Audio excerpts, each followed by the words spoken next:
Hello, everyone. Today with us, we have Stephanie Montague, who quit her corporate job and set off on a one-year adventure to explore the world. Since then, her and her husband have circled the globe, spent 2.5 years living in Japan, and now living in the coast of Spain. Stephanie, how are you doing today? Doing great. It's always a good day on the coast of Spain, but thanks for having me. Yeah, thanks for being here. I'm excited about your story. There's so many elements that I want to kind of unpack. And one of the things that I quit my job back in 2013, and that was a hard Uh-huh. decision. So I'm just Yeah. curious, what was kind of the impetus of you wanting to quit your job? It wasn't so much that I wanted to quit my job, I would say. It was just we kind of got to the end of a chapter, I would say. So my husband was in the army and he was getting ready to retire. And as we thought about what we would do at that point, it just seemed like a good time to take a break. So we had a few things were kind of falling into place. So we knew we would have his military retirement. We did not own our house. We were just renting. We didn't have any debt. It was all paid off. We owned the cars free and clear.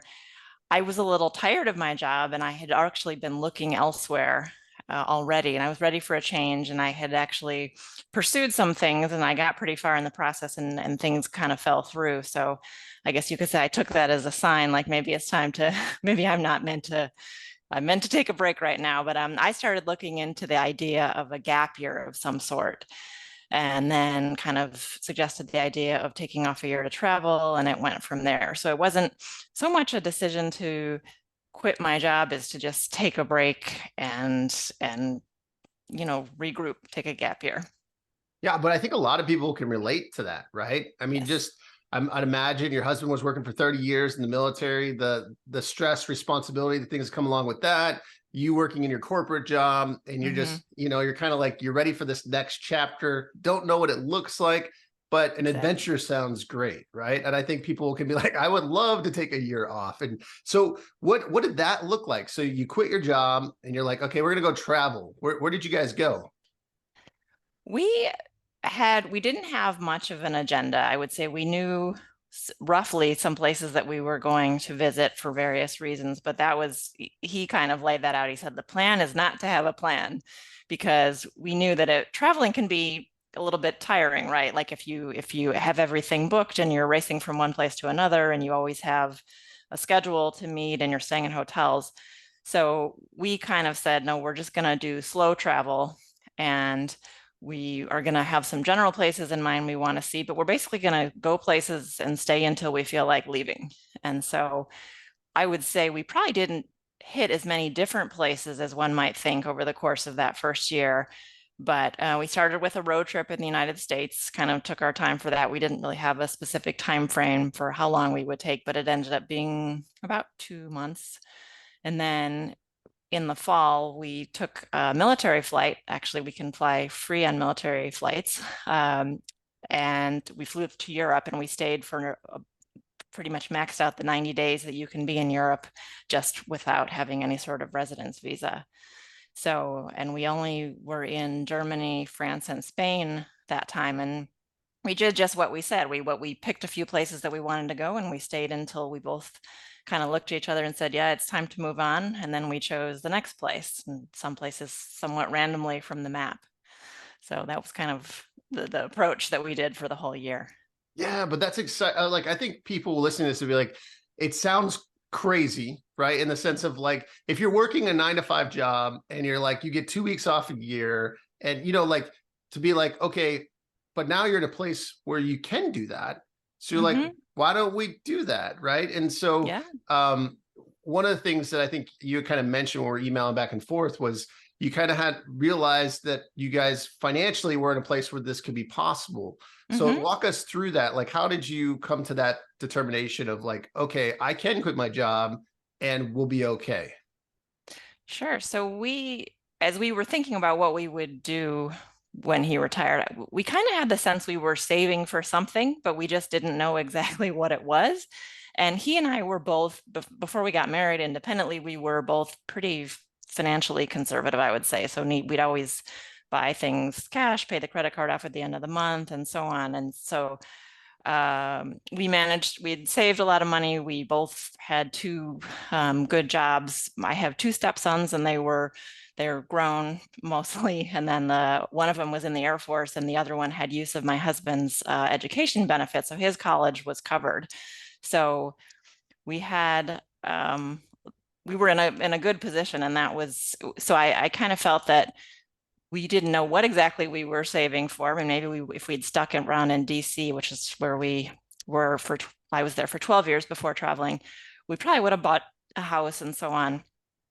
But when we started to travel, we basically were able to disconnect pretty much all of our costs. Because like I said, we didn't own our home. So we gave that up.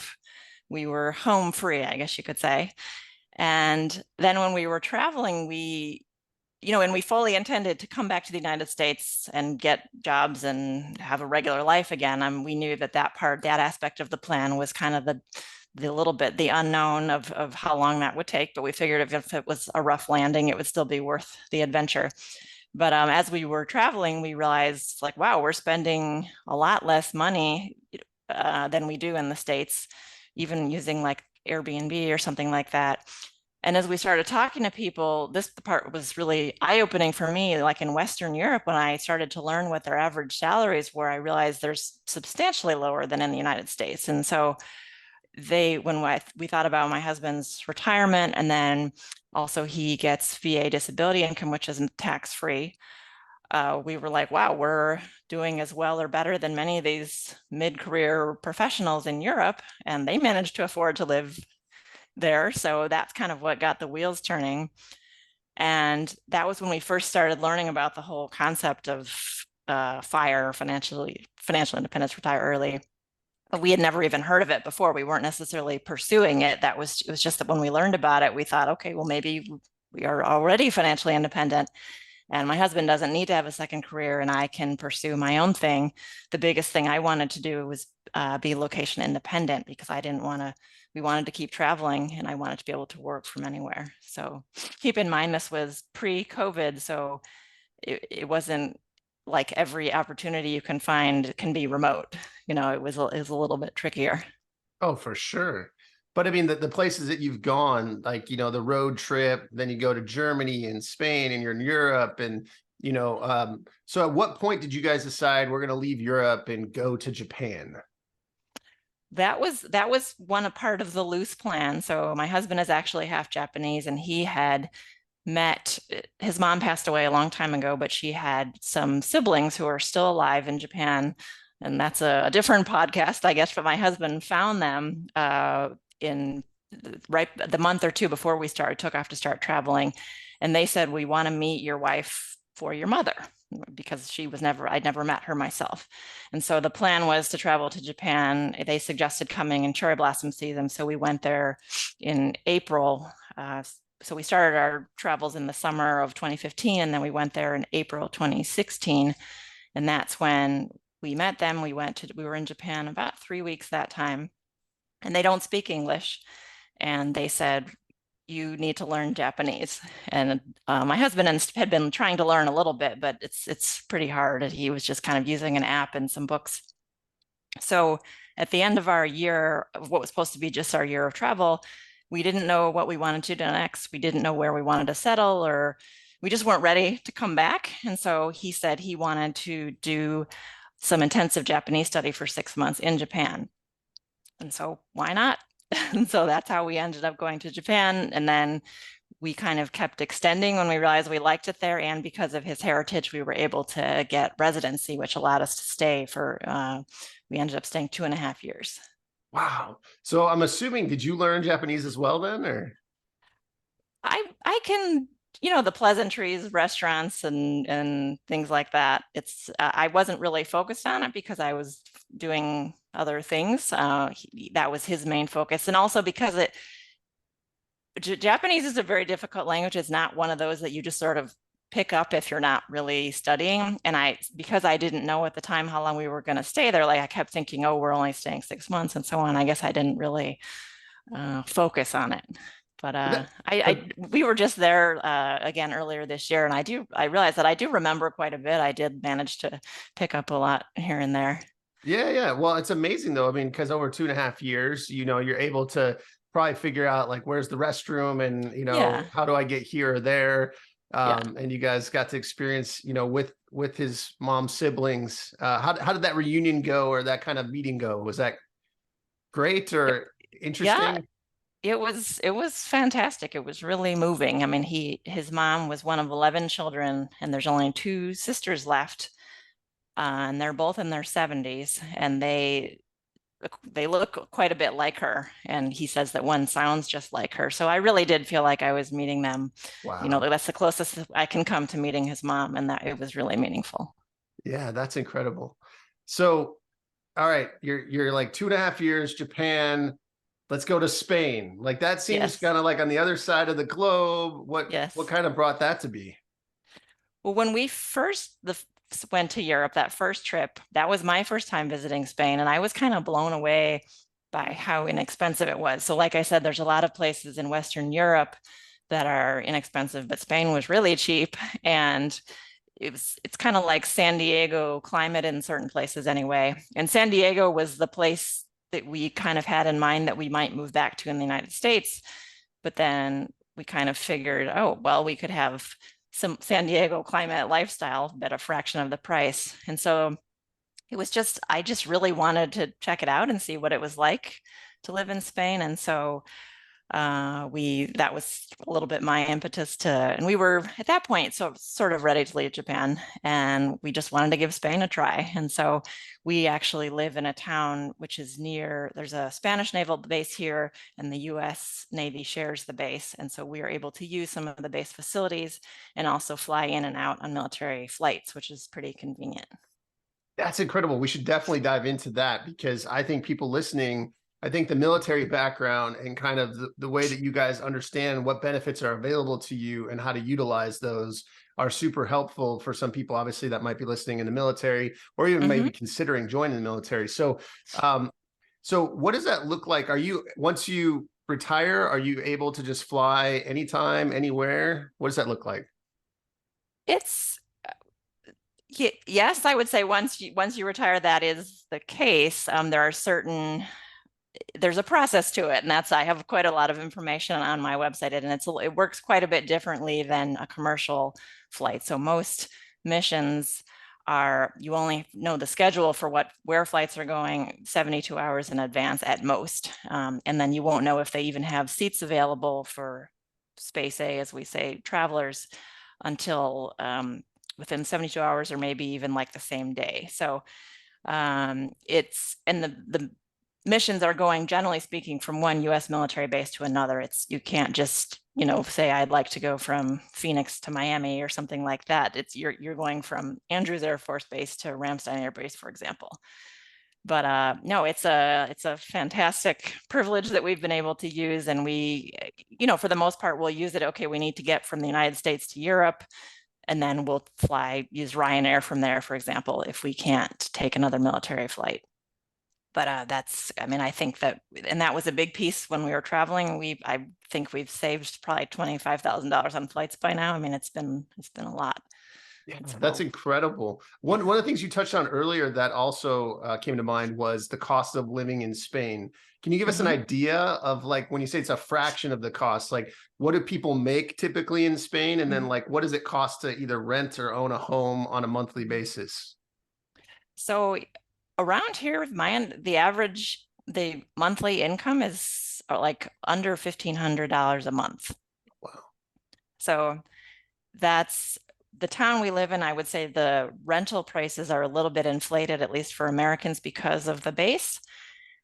We have a 3-bedroom, 2-bath apartment that's renovated, has garage parking and so on, and we pay 1,100 euros, which right now I don't know, that's like 1,200. I haven't looked at the exchange rate for a little bit, Sure. but it is quite possible to get a nice place in Spain for 500 euro, more so away from a military base. But it's just a different scale here of what you can get. And so we go to the grocery store and we have bags and bags, particularly of like fresh produce. That's something that's really fresh and cheap here, but then we're shocked that it's $50 or something like that. We feel like we robbed the store or something. So and then I would say everything is just on like if flights within Europe, I mean, if you take Ryanair, I've taken flights that were like $50 round trip or something, or if you use the fare where you can only bring a backpack and put it under the seat in front of you, it can be like $6 or something. I don't know how they actually function with such cheap fares, but those are just examples of so many things are a lot cheaper. Well, I think Um, that can be eye-opening for people, right? Because I yeah, know we live in Arizona in Scottsdale, which is just north of Phoenix. The cost of living here is just significantly different. And so you look at, I think you kind of mentioned geo arbitrage kind of in our hmm emails of like, you could actually go live somewhere for a fraction of the cost. But yeah, if you have the same income, right, like it goes so much farther, which is what's yes, incredible about what you're doing. yeah, And maybe hopefully for some people listening or watching that they can say, hey, well, I could live in Spain for $600 a month, or yeah, I never knew that. And I could live in a San Diego like climate. So that's very cool. Now, yeah. speaking about like cool places, is there one place that comes to mind, like the coolest place you've ever been? I saw your question in advance and I was thinking about that. I feel like every place we visit, I want to go back to. And there's all these places I haven't been. I will say Japan kind of blew my mind the first time we went there because it's just so different and you can't even really understand how it can be such a different culture until you visit. And so that part was really fun because Europe has gotten more and more. It's a lot like the United States. I mean, obviously there's cultural differences and the language difference, but Japan it's a different way of doing everything. And so I would say that's definitely a high point. Is like my initial impressions of Japan. Yeah. See, I love karaoke, and my understanding is people in Japan love karaoke too. So I They feel like do. I would enjoy going and experiencing what that looks like for them. Yes, they take it pretty seriously, actually. My husband, one of his aunts, uh, and her late husband, they took us to karaoke, and her husband actually had a little book in his wallet where he would record what he sang and then what score the machine gave him and things like that. So he had a great voice. That okay, so I always wondered about that because if I go to one of those rent a room karaoke places and they have the score, I was like, why do they do that? Like, I Yeah, guess, yeah, I guess if it in different cultures, if it's kind of like a competition thing where like I got 92 last time I came, but this time I got 96. Like, yeah, I could see yeah, that. yeah. Um, well, kind of getting towards the end here, I have a couple questions. Like for people that are watching and they connect with your story and they say, okay, they're at a point where they would love to have a gap year, maybe quit their Mhm. job. What are some tips that you have for them? I think planning in advance. I mean, the first thing is always to eliminate debt. I mean, that really frees you up to do a lot more things when you're not saddled with a big expense like that. So I always say like buy the whatever car you can afford to buy cash is what you should drive.